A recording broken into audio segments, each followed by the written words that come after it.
Chapter 10. Can You Keep a Good Man Down? A student at the University of Uruguay asked me, "Professor McDowell, why couldn't you find some way to refute Christianity?" I answered, for a very simple reason. I was unable to explain away the fact that the resurrection of Jesus Christ was a real event in history. After spending more than 700 hours studying this subject and thoroughly investigating its foundation, I came to the conclusion that the resurrection of Jesus Christ is either one of the most wicked, vicious, heartless hoaxes ever foisted on humanity, or it is the most important fact in history. The resurrection takes the question, "Is Christianity valid?" out of the realm of philosophy and makes it a question of history. Does Christianity have a solid historical basis? Is sufficient evidence available to warrant belief in the resurrection? Here are some of the issues and claims relevant to the question. Jesus of Nazareth, a Jewish prophet who claimed to be the Christ prophesied in the Jewish scriptures, was arrested, judged to be a political criminal, and crucified. 3 days after his death and burial, some women who went to his tomb found the body to be missing. Christ's disciples claimed that God had raised him from the dead and that he had appeared to them many times before ascending to heaven. From this foundation, Christianity spread throughout the Roman Empire and has continued to exert great influence throughout the world through all subsequent centuries. The big question is, did the resurrection actually happen? The death and burial of Jesus. After Jesus was condemned to death, he was stripped of his clothing and was whipped, according to Roman custom, before crucifixion. Alexander Metherell, who holds a medical degree from the University of Miami and a doctorate in engineering from the University of Bristol in England, made a detailed examination of Christ's whipping at the hands of the Romans. He explains the process. The soldier would use a whip of braided leather thongs, with metal balls woven into them. When the whip would strike the flesh, these balls would cause deep bruises or contusions, which would break open with further blows. And the whip had pieces of sharp bone as well, which would cut the flesh severely. The back would be so shredded that part of the spine was sometimes exposed by the deep, deep cuts. The whipping would have gone all the way from the shoulders down to the back, the buttocks, and the back of the legs. It was just terrible. One physician who has studied Roman beatings said, as the flogging continued, the lacerations would tear into the underlying skeletal muscles and produce quivering ribbons of bleeding flesh. A 3rd-century historian by the name of Eusebius described flogging by saying, "The sufferer's veins were laid bare, and the very muscles, sinews, and bowels of the victim were open to exposure." We know that many people would die from this kind of beating even before they could be crucified. At the least, the victim would experience tremendous pain and go into hypervolemic shock. Given the brutality of the whipping, as well as his subsequent crucifixion, it is historically certain that Jesus was dead. Even the members of the Radical Jesus Seminar, which was popular in the 1990s, accepted the death of Jesus. This is why John Dominic Crossan said that the death of Jesus by crucifixion is as sure as anything historical can ever be. In accordance with Jewish burial customs, the body of Jesus was then wrapped in a linen cloth. About 75 pounds of aromatic spices, mixed together to form a gummy substance, were applied to the wrappings around the body. See John chapter 19, verses 39 through 40. After the body was placed in a solid rock tomb, An extremely large stone weighing approximately 2 tons was rolled by means of levers against the entrance. See Matthew chapter 27, verse 60. A Roman guard of strictly disciplined men was stationed to watch the tomb. Fear of punishment among these men produced flawless attention to duty, especially in the night watches. This guard affixed on the tomb the Roman seal, a stamp of Roman power and authority. The seal was meant to prevent vandalizing. Anyone trying to move the stone from the tomb's entrance would have broken the seal and thus incurred the wrath of Roman law. Yet, in spite of the guard and the seal, the tomb was empty. The empty tomb. The followers of Jesus claimed he had risen from the dead. They reported that he had appeared to them over a period of 40 days, showing himself to them by many convincing proofs. Some versions of the Bible say, infallible proofs. See, for example, Acts chapter 1, verse 3, New King James Version. The Apostle Paul said that Jesus appeared to more than 500 of his followers at one time, the majority of whom were still alive and could confirm what he wrote. See 1 Corinthians chapter 15, verses 3 through 8. Arthur Michael Ramsay, former Archbishop of Canterbury, writes, I believe in the resurrection, partly because a series of facts are unaccountable without it. The empty tomb was too notorious to be denied. German theologian Paul Althaus states that the claim of the resurrection could not have been maintained in Jerusalem for a single day, for a single hour, if the emptiness of the tomb had not been established as a fact for all concerned. Paul L. Mayer concludes, if all the evidence is weighed carefully and fairly, it is indeed justifiable, according to the canons of historical research, to conclude that Jesus' tomb was actually empty, and no shred of evidence has yet been discovered in literary sources, epigraphy, or archaeology that would disprove this statement. How can we explain the empty tomb? Based on overwhelming historical evidence, Christians believe that Jesus was bodily resurrected in real time and space by the supernatural power of God. The difficulties in belief may be great, but the problems inherent in disbelief are even greater. The situation at the tomb after the resurrection is significant. The Roman seal was broken, which meant automatic crucifixion upside down for whoever broke it. The massive stone was moved not just from the entrance, but from the entire sepulchre, looking as if it had been picked up and carried away. The guard unit had fled. Byzantine Roman Emperor Justinian, in his Digest 49:16, lists 18 offenses for which a Roman guard unit could be put to death. These included falling asleep or leaving one's position unguarded. The women came and found the tomb empty.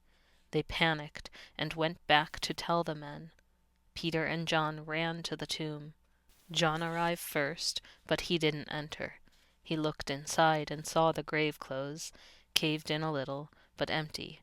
The body of Christ had passed right through them into a new existence. Let's face it, a sight like that would make anyone a believer.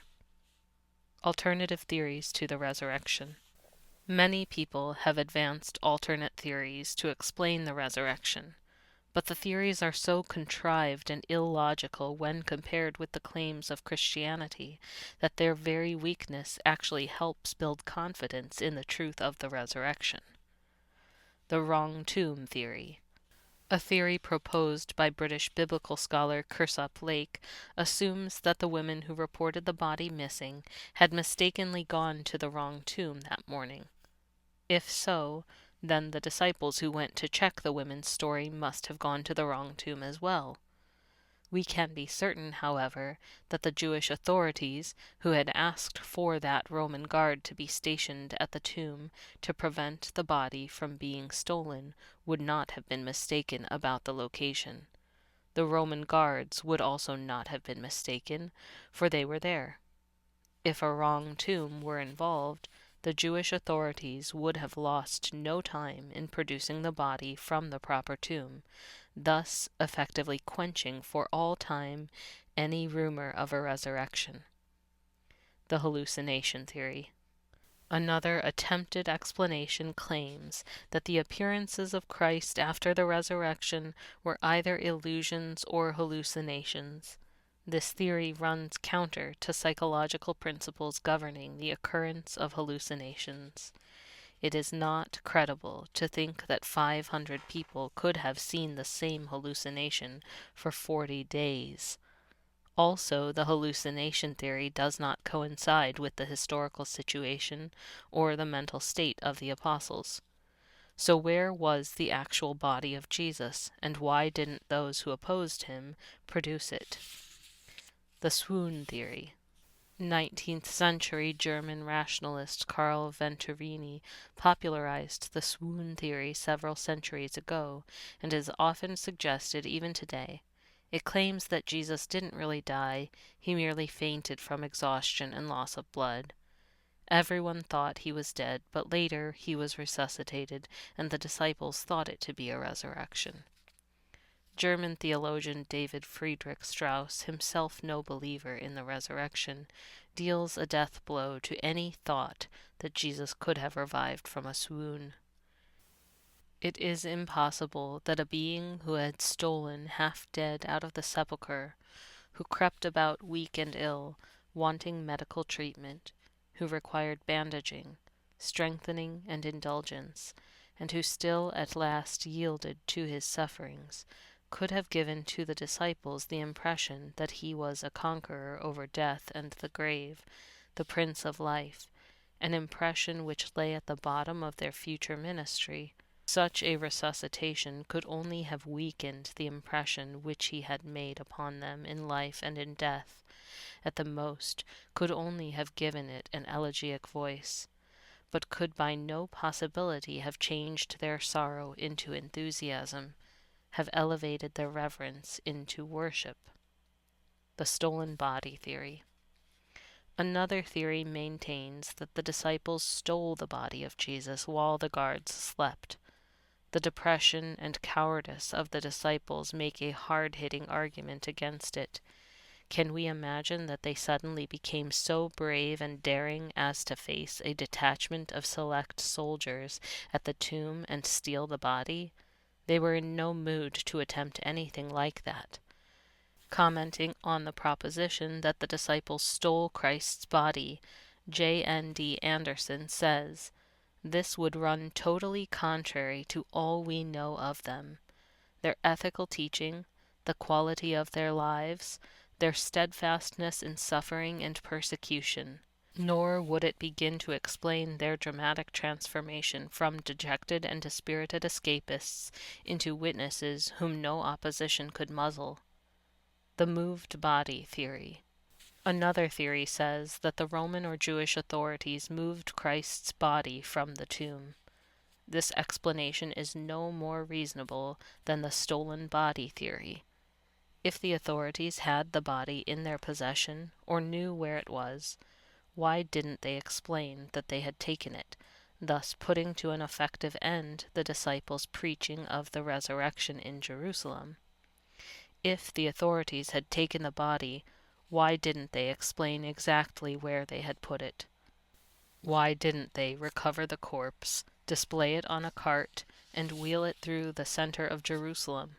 Such an action would have utterly destroyed Christianity. John Warwick Montgomery comments, "It passes the bounds of credibility that the early Christians could have manufactured such a tale and then preached it among those who might easily have refuted it simply by producing the body of Jesus." The relocated body theory. In The Empty Tomb, Jeffrey J. Lauder describes an interesting hypothesis, namely, that the body of Jesus was temporarily stored in the tomb of Joseph of Arimathea on Friday night before being relocated to a criminal's tomb. The tomb of Jesus was empty, not because he resurrected, but because the body was simply relocated. Thus, the disciples mistakenly believed he was resurrected. This hypothesis has gained a considerable following on the internet. The relocation hypothesis gains support from the fact that reburial was common in ancient Palestine, but it's important to note that the reburial procedures of the Jews differed significantly from the theory proposed here. The Jewish tradition was to bury a body for 1 year, and then, after the flesh deteriorated and only bones remained, they would remove the bones and place them in an ossuary. The problem for the relocation of the body of Jesus is the complete lack of historical support, either in biblical or non-biblical sources. None of the New Testament gospel accounts suggest that the body of Jesus was reburied. Mark chapter 16, verse 6, where the young man at the tomb says, "He isn't here, he is risen from the dead," undermines this view. The relocation hypothesis actually faces a more significant problem, Dr. Michael Licona observes. At best, even if the reburial hypothesis were true, all it accounts for is the empty tomb. And interestingly, the empty tomb didn't convince any of the disciples, possibly with the exception of John, that Jesus had returned from the dead. It was the appearance of Jesus that convinced them, and the reburial theory can't account for these. If the body of Jesus was simply relocated, why didn't a relative uncover the body when the disciples began proclaiming the resurrection? Why wouldn't an authority produce the body and stop Christianity in its tracks? Some have suggested that by this time the body of Jesus would be unrecognizable, but given the climate of Palestine, the body would have been recognizable for a considerable amount of time. The copycat theory. Nothing in Christianity is original is one of the most commonly used lines of many critics today. In the late 19th and early 20th centuries, many scholars believed that the central claims of Christianity were plagiarized from Greco-Roman mystery religions. Jesus was considered another dying and rising god in the tradition of Osiris, Mithras, Adonis, and Dionysus. While this theory has experienced a surprising resurgence on the internet and in popular books, it faces near universal rejection by contemporary scholars. Here's why. While parallels between Jesus and the mystery religions may appear striking on the surface, they collapse under scrutiny. Osiris, for instance, is considered by many to be a dying and rising god from ancient Egypt. According to the myth, Osiris was killed by Seth and resuscitated by Isis. But rather than returning to the world in a resurrected body, Osiris became king of the underworld, hardly a parallel to the historical resurrection of Jesus. This is why Paul Rhodes Eddy and Greg Boyd, author of The Jesus Legend, conclude that the differences between Christianity and the mystery religions are far more profound than any similarities. While there certainly are parallel terms used in early Christianity and the mystery religions, there is little evidence for parallel concepts. Unlike the historical Jesus, there is no evidence for the reliability of any of the alleged parallel stories in the mystery religions. Jesus of Nazareth ate, slept, performed miracles, died, and returned to life.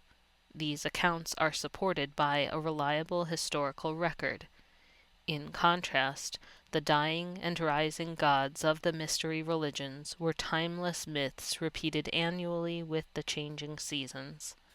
The most recent scholarly treatise on dying and rising gods was written by T.N.D. Mettinger, professor at Lund University. In The Riddle of Resurrection, Mettinger grants the existence of the myths of dying and rising gods in the ancient world, which, he admits, is a minority view. Yet his conclusion puts the nail in the coffin of the copycat theory. There is, as far as I am aware, no prima facie evidence that the death and resurrection of Jesus is a mythological construct drawing on the myths and rites of the dying and rising gods of the surrounding world. While studied with profit against the background of Jewish resurrection belief, the faith in the death and resurrection of Jesus retains its unique character in the history of religions. The riddle remains. Evidence for the resurrection. Professor Thomas Arnold, author of a famous 3-volume History of Rome and the chair of modern history at Oxford, was well acquainted with the value of evidence in determining historical facts. He says, "I have been used for many years to study the histories of other times and to examine and weigh the evidence of those who have written about them, and I know of no one fact in the history of mankind which is proved by better and fuller evidence of every sort, to the understanding of a fair inquirer, than the great sign which God has given us, that Christ died and rose again from the dead." British scholar Brooke Foss Westcott, who was a divinity professor at Cambridge University, says, "Taking all the evidence together, it is not too much to say that there is no historic incident better or more variously supported than the resurrection of Christ. Nothing but the antecedent assumption that it must be false could have suggested the idea of deficiency in the proof of it." Dr. William Lane Craig concludes that when you use the ordinary canons of historical assessment, the best explanation for the facts is that God raised Jesus from the dead. Simon Greenleaf was one of the greatest legal minds America has produced. He was the famous Royal Professor of Law at Harvard University, and succeeded Justice Joseph Story as the Dane Professor of Law in the same university. While at Harvard, Greenleaf wrote a volume in which he examines the legal value of the apostles' testimony to the resurrection of Christ. He observes that it is impossible that the apostles could have persisted in affirming the truths they had narrated, had not Jesus actually risen from the dead, and had they not known this fact as certainly as they knew any other fact. Greenleaf concludes that the resurrection of Christ is one of the best supported events in history according to the laws of legal evidence administered in courts of justice. Sir Lionel Luckhoo is considered by many to be the world's most successful attorney after 245 consecutive murder acquittals. This brilliant lawyer rigorously analyzed the historical facts of Christ's resurrection and finally declares, "I say unequivocally that the evidence for the resurrection of Jesus Christ is so overwhelming that it compels acceptance by proof which leaves absolutely no room for doubt." Frank Morison, another British lawyer, set out to refute the evidence for the resurrection. He thought the life of Jesus was one of the most beautiful ever lived, but when it came to the resurrection, Morison assumed someone had come along and tacked a myth onto the story. He planned to write an account of the last few days of Jesus, disregarding the resurrection.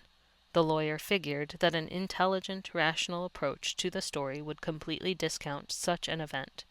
However, when he applied his legal training to the facts, he had to change his mind. Instead of a refutation of the resurrection, he eventually wrote the bestseller, Who Moved the Stone? He titled the first chapter, The Book That Refused to Be Written. The rest of the book confirms decisively the validity of the evidence for Christ's resurrection. George Eldon Ladd concludes, "The only rational explanation for these historical facts is that God raised Jesus in bodily form. Believers in Jesus Christ today can have complete confidence, as did the first Christians, that their faith is based not on myth or legend, but on the solid historical fact of the risen Christ and the empty tomb." Gary Habermas, a distinguished professor and chairman of the Department of Philosophy and Theology at Liberty University, debated former atheist and leading scholar Antony Flew on the issue, Did Jesus rise from the dead? A professional debate judge who was asked to evaluate the debate concludes, The historical evidence, though flawed, is strong enough to lead reasonable minds to conclude that Christ did indeed rise from the dead. Habermas does end up providing highly probable evidence for the historicity of the resurrection, with no plausible naturalistic evidence against it. Most important of all, individual believers can experience the power of the risen Christ in their lives today. First of all, they can know that their sins are forgiven. See Luke chapter 24, verses 46 through 47, 1 Corinthians chapter 15, verse 3. Second, they can be assured of eternal life and their own resurrection from the grave. See 1 Corinthians chapter 15, verses 19 through 26. Third, they can be released from a meaningless and empty life and be transformed into new creatures in Jesus Christ. See John chapter 10, verse 10, 2 Corinthians chapter 5, verse 17. What is your evaluation and decision? What do you think about the empty tomb? After examining the evidence from a judicial perspective, Lord Darling, former Chief Justice of England, concludes that there exists such overwhelming evidence, positive and negative, factual and circumstantial, that no intelligent jury in the world could fail to bring in a verdict that the resurrection story is true.